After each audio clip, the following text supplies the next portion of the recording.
There's someone, Oliver made some interesting comments. I'm just going to read out for the audience here. So, this was before when we were talking about GG20 and DKLS permutation or whatever. And they said, you could even rotate the signers under the churn and keep the assets in the same address.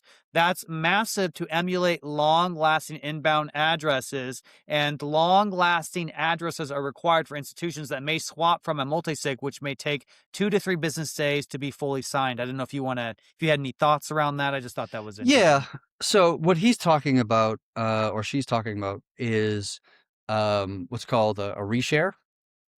And reshared, how can I?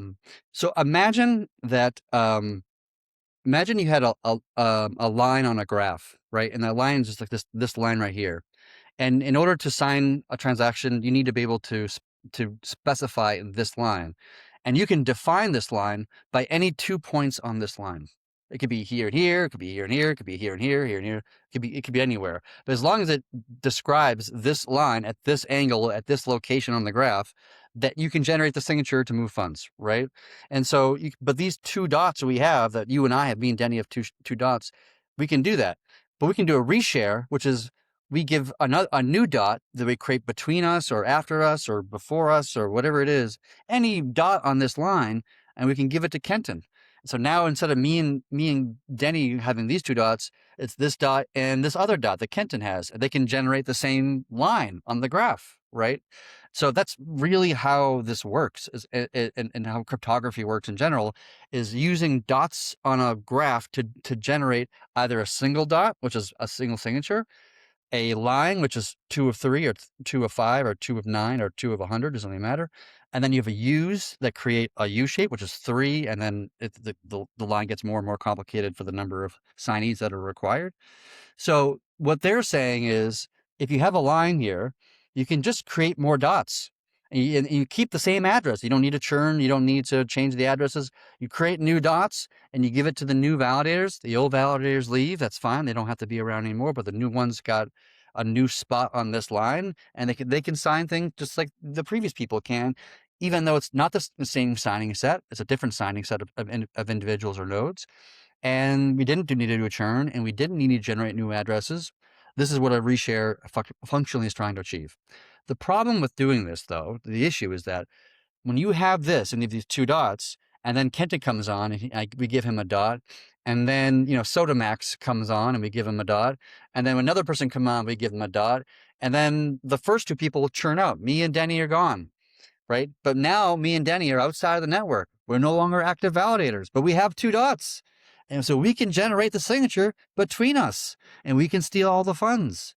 And this is obviously a really big and significant problem. You obviously don't want people to leave with a key that is valid, that is still workable, that will still function, but they're no longer validating the network and they no longer have a bond.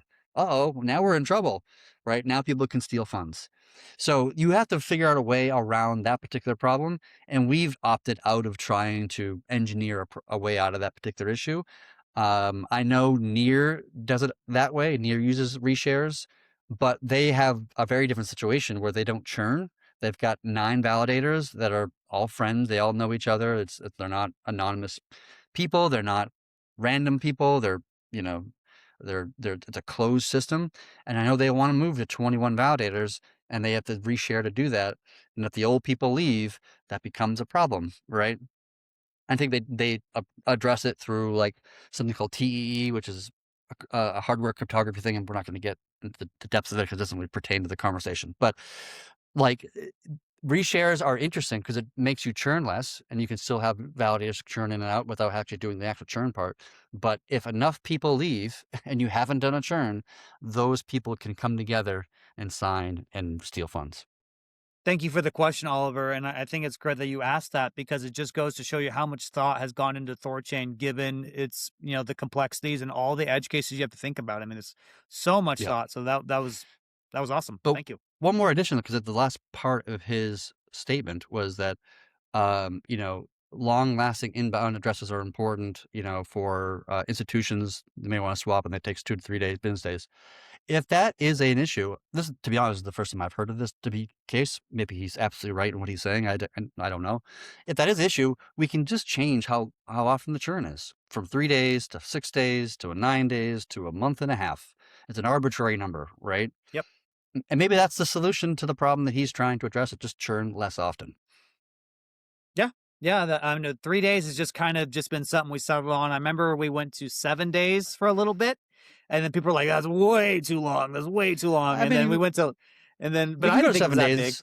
I don't think, I mean, it's fine. I mean, like the trade off that you have to make in that scenario is that um, once you're in the network, I mean, how long does it take before you get churned out, right? Like how many churns does it take? And Right. so I don't know the exact number off the top of my head, but like, it's a while.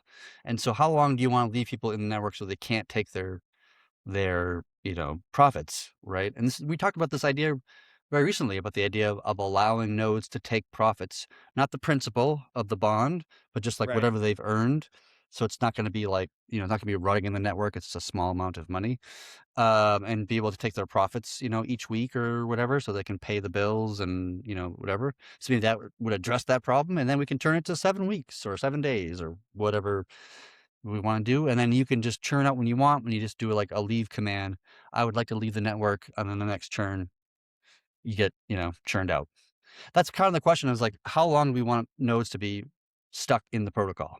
It's You about know? with around 100 nodes and 3-day churn, it's about 6 months is kind of Yeah, well, the. it's I about what mean, it is. it Yeah. definitely changes because nodes that are older than you could leave voluntarily, then you jump up the queue, right?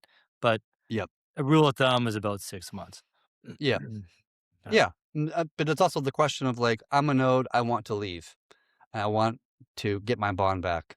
And if it takes 3 months to churn, it's like say then you have to wait 3 months as a node operator to get your bond back.